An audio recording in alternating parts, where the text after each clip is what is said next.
Ôi em ơi, bên chị làm bánh handmade mà muốn in logo thương hiệu để tăng độ nhận diện lên ý.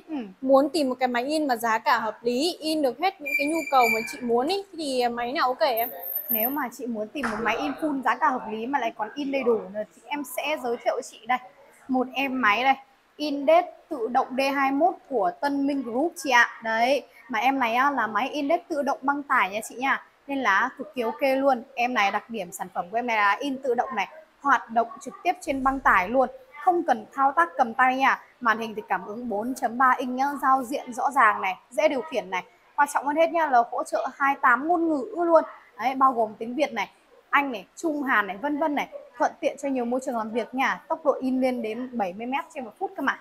Ui, cái này gọi là năng suất luôn đấy nhỉ? Nhưng Ừ. máy này là chị muốn mua thì mua ở đâu hả em? Nếu mà chị muốn mua ấy thì chị lên website máy index.com.vn để được hỗ trợ nhá.